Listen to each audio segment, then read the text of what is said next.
Hello guys, स्वागत है आप सभी का आज की इस वीडियो सेशन में। बच्चों, आज हम ऊष्मा चालकता के बारे में पढ़ेंगे।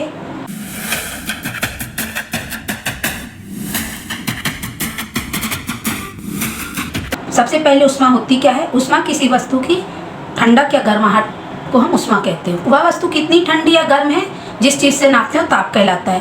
ताप के मात्रक हम सेंटीग्रेड, फ़ारेनहाइट, केल्विन ये सब जानते हैं। जो ऊष्मा होती है बच्चों, वह भी एक स्थान से दूसरे स्थान संचरित होती है। ऊष्मा संचरण की 3 विधियाँ होती हैं: चालन, संवहन, विकिरण। ये हम आपको पिछली क्लासेस में बता चुके हैं। आज हम चालकता के बारे में पढ़ेंगे। तो चालकता जो होती है ऊष्मा की, तो जो पदार्थ अपने में से ऊष्मा प्रवाहित होने देते हैं वे ऊष्मा के सुचालक कहलाते हैं। जैसे धातुएं बहुत अच्छी सुचालक होती हैं, उनमें भी चांदी है जो सबसे अच्छी सुचालक होती है। चांदी, तांबा, ये सब धातुएं ऊष्मा की सुचालक है। कुचालक वे पदार्थ होते हैं जो अपने में से ऊष्मा को प्रवाहित होने नहीं देते। जैसे लकड़ी का बुरादा हो गया, धान की भूसी हो गई, बोरा है ना, ये थर्माकोल हो गया है ना, ये भी बहुत अच्छा ऊष्मा का कुचालक है। ऊन के जो रेशे होते हैं इनके अंदर हवा होती है, वायु भी ऊष्मा की कुचालक है। तो आज हम उसी चीज को प्रयोग द्वारा सिद्ध करेंगे कि कैसे लकड़ी का बुरादा ऊष्मा का कुचालक है, और फिर हम उसका दैनिक अनुप्रयोग भी आपको बताएंगे। इसके लिए हमने समान साइज की देखिए 2 आइस क्यूब्स ली है, बर्फ के टुकड़े हैं ये, और ये हमने कलर कर लिया रंगीन ताकि इसका जो वाटर निकले आपको अच्छे से पता चले। अब हम एक को हम खुला रखेंगे और दूसरे को हम लकड़ी के बुरादा में अच्छे से रैप करके रखेंगे। बर्फ की सिल्ली को हम देखते हैं, कोल्ड ड्रिंक जो गन्ना रस, जूस वो सब बेचते हैं, बर्फ की सिल्ली रखते हैं। एक स्थान से दूसरे स्थान में बर्फ की सिल्ली भेजने के लिए क्या किया जाता है, ऐसे ही लकड़ी के बुरादे में या धान की भूसी में रैप करके रखा जाता है। अब हम स्टॉप वॉच में टाइम ऑन कर देते हैं और हम इनके मेल्ट होने का समय देखेंगे। ये हमारी साधारण बर्फ खुली रखी हुई है और ये हमारी लकड़ी के बुरादे में लपेट कर रखी हुई बर्फ है। वायुमंडल के गर्माहट को ये दोनों बर्फ के टुकड़े एब्जॉर्ब करेंगे और उस ऊष्मा को लेके मेल्ट होंगे। अब ये जो ऊष्मा चालकता है बच्चों, इसका दैनिक जीवन में क्या अनुप्रयोग है? जब तक ये मेल्ट हो रहा है हम इसके समय को देख रहे हैं, हम आपको बता रहे हैं। हम जानते हैं ठंड के दिन हमको ठंड लगती है। ठंड क्यों लगती है हमको?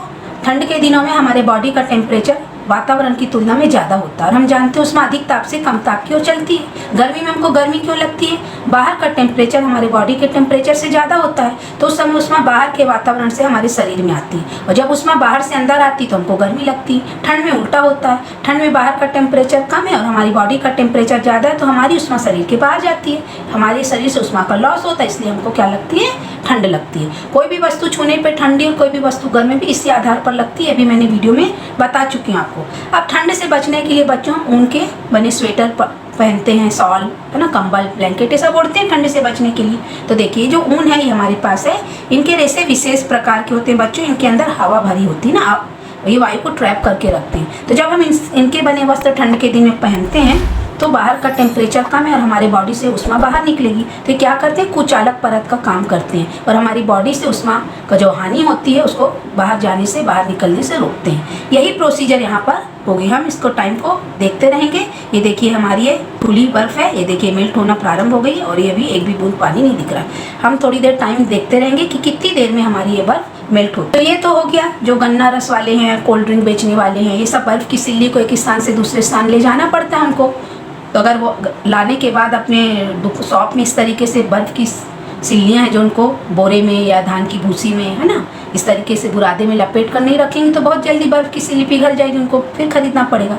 तो इस तरीके से रख सकते हैं। दूसरा, हम जानते हैं कि इंजेक्शन जो होते हैं, कई दवाइयाँ ऐसी होती हैं हमको कोल्ड स्टोरेज में रखना पड़ता है, फ्रीजर में रखना पड़ता है। जब हमको कहीं ले जाना पड़ता है दूसरे स्थान, हम शॉप से जब हम हॉस्पिटल तक जाते हैं, कुछ दूरी रहता है, ट्रैफिक भी रहता है, तो हमारे इंजेक्शन के अंदर जो दवाई है ख़राब हो सकती है। तो उसके लिए देखिए इस तरीके के इंक्यूबेटर आते हैं और ये इंजेक्शन रखने के काम आते हैं, थर्माकोल के बने।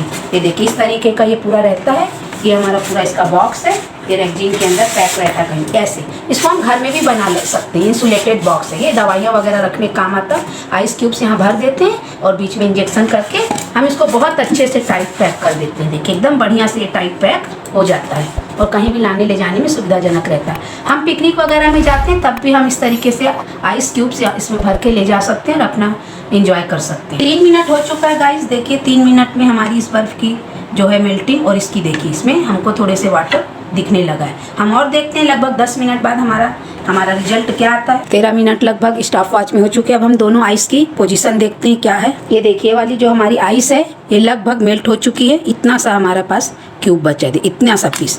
और जब हम इसको देखते हैं लकड़ी के बुरादे में जो आइस थी उसकी पोजीशन देखते हैं, देखिए लगभग थोड़ा से पानी आया, इसको हम धो के देखते हैं कितना बड़ा है ये देखिए इसका साइज देखिए और इसका साइज देखिए, लगभग 15 मिनट में।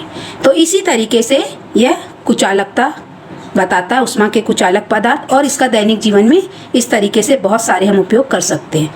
Thank you for watching.